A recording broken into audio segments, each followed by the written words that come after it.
Alô, meus queridos amigos de todo o Brasil, sou eu, advogado Robert Bezerra, com mais um vídeo da série de 100 vídeos em 100 dias com o único objetivo, alavancar a nossa prática advocatícia. E hoje eu quero falar com você sobre um tema muito importante, mas depois da vinheta.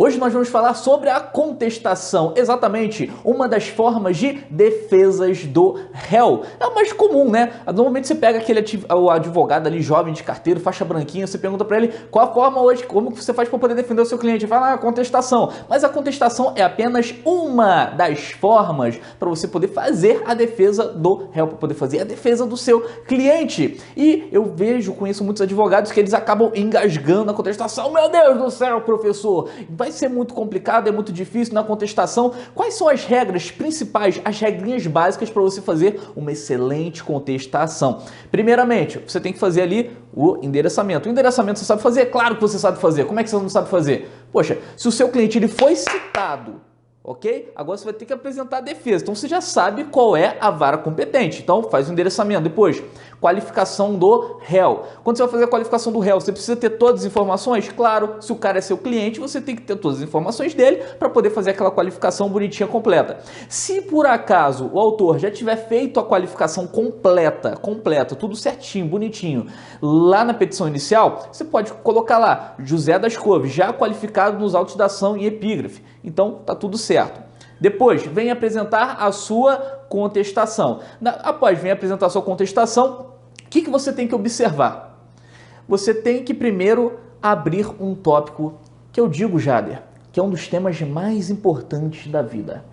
Sabe o que é importante? As preliminares. Jader, preliminares são importantes? Importantíssimo. Importantes para quê, Jader?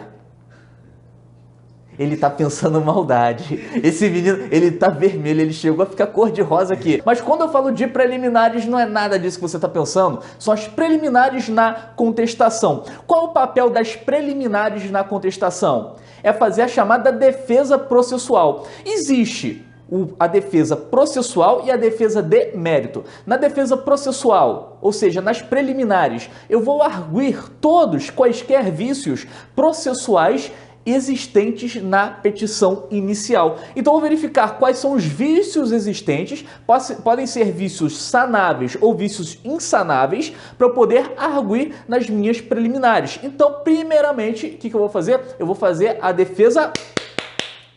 Jader, já tá pensando besteira de novo, né, Jader?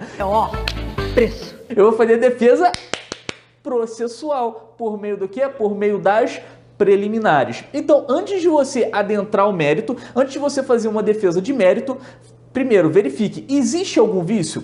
Esse vício, ele é sanável ou ele é insanável? Por quê? Porque o juiz, antes dele julgar o mérito, antes dele analisar o mérito, pode ser um caso de existir um vício insanável. Se existir um vício insanável, o que vai acontecer? Extinção sem resolução de mérito, bacana.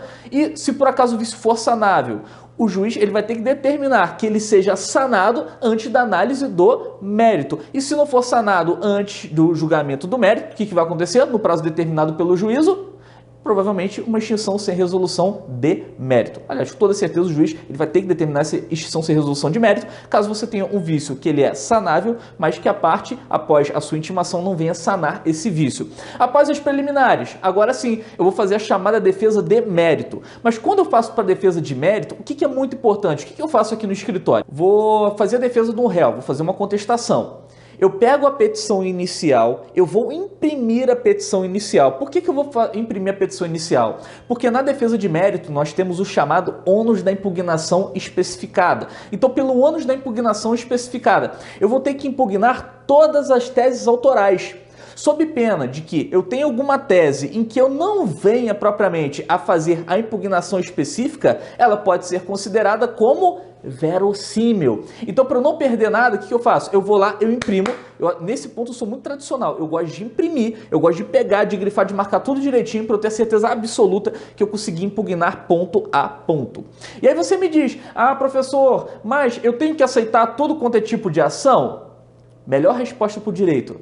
Depende, exatamente, depende de quê? Se você acredita no seu cliente ou não. Um ponto muito importante, não existe cliente indefensável, não existe cliente defensável. Existe o cliente que você não acredita nele, você não acredita na tese dele e você não vai se esforçar. Quando você se deparar com uma determinada causa, independente da área da sua atuação, o que é importante você verificar? Eu acredito no cliente ou não? Para eu poder fazer essa defesa, isso vai contra os meus valores? Meus amigos, se por acaso for contra os seus valores, abra mão, não faça, mas aceite apenas aquelas causas em que você acredita, que você vai se esmerar e que você vai fazer o seu melhor. Bacana? Após fazer defesa de mérito, para a gente poder enxugar aqui rapidinho, só algumas noções mesmo para a gente poder ter esse conhecimento, para poder te mostrar que fazer uma contestação é muito fácil. Por que contestação é muito fácil? Porque você já tem ali, ó, os pedidos autorais. Quando você tem os pedidos autorais, opa, o seu único trabalho é verificar quais são os vícios, após verificar quais são os vícios, fazer a defesa de mérito com o ônus da impugnação especificada. E nos pedidos, o que eu preciso fazer nos pedidos? Nos pedidos eu tenho que, se por acaso eu arguir alguma preliminar, que o juiz que ele venha considerar essa preliminar, e, portanto, determinar que esse vício seja sanável, então uma extinção sem resolução de mérito, ou no mérito que sejam considerados improcedentes os pedidos autorais. Ou, se por acaso o juiz ele considerar algum pedido procedente, que, claro, vem ali num princípio da razoabilidade.